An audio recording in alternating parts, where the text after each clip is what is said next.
رسول اللہ صلی اللہ علیہ وآلہ وسلم کا برسوں سے معمول تھا کہ ایام حج میں زائرین حرم کے مختلف قبائل کے پاس جا کر انہیں دعوت توحید دیتے تھے، لیکن مشرکین قریش اپنے مخالفانہ ہتھ کنڈوں سے ان لوگوں کو حق کی طرف مائل نہ ہونے دیتے تھے۔ ایک مرتبہ موسم حج میں نبی رحمت صلی اللہ علیہ وآلہ وسلم کی کوششوں سے اللہ تعالیٰ نے ایک عجیب صورت پیدا کر دی۔ حضور صلی اللہ علیہ وآلہ وسلم تبلیغ کرتے کرتے چند ایسے خیموں کے پاس پہنچ گئے جن میں یثرب سے آئے ہوئے کچھ سعید الفطرت لوگ قیام پذیر تھے۔ یہ قبیلہ خزرج کے 6 آدمی تھے۔ یہود کے قرب اور بعض دوسرے عوامل کی بدولت نبی آخر الزمان صلی اللہ علیہ وآلہ وسلم اور دین ابراہیم کے نام سے کلیتاً ناآشنا نہیں تھے۔ حضور نے جب ان کے سامنے خالق کائنات کی وحدانیت اور عظمت بیان کی تو وہ بہت متاثر ہوئے۔ اس کے بعد جب آپ صلی اللہ علیہ وآلہ وسلم نے قرآن کریم کی چند آیات مبارکہ کی تلاوت ارشاد فرمائی تو ان کے دل بالکل ہی پگھل گئے۔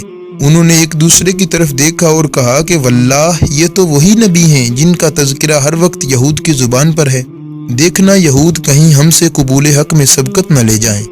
یہ کہہ کر سب اسی وقت کلمہ شہادت پڑھ کر مشرف با اسلام ہوئے۔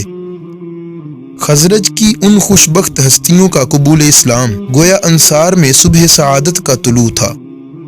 اللہ کے یہ مقدس بندے جب دولت ایمان سے مالا مال ہو کر یثرب کو واپس پہنچے، انہوں نے وہاں پوری کوششوں کے ساتھ دین حق کی تبلیغ شروع کر دی اور چراغ سے چراغ جلنے لگا، جس کا نتیجہ یہ ہوا کہ اگلے سال 12 مسلمان سرور کونین صلی اللہ علیہ وآلہ وسلم کی زیارت کے لیے مکہ شریف پہنچے۔ نبی رحمت صلی اللہ علیہ وآلہ وسلم کو ان کے آنے کا حال معلوم ہوا تو آپ ایک رات ان کے پاس تشریف لے گئے۔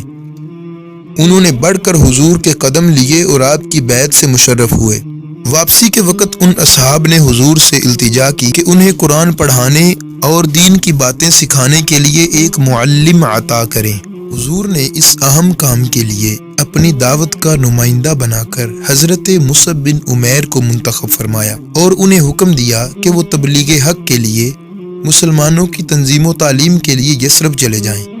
ایثار و خلوص کا یہ پیکر جمیل اپنے آقا و مولا کا حکم پاتے ہی کسی عذر اور تعمل کے بغیر اسلام کا پہلا داعی بن کر فوراً یثرب روانہ ہو گیا۔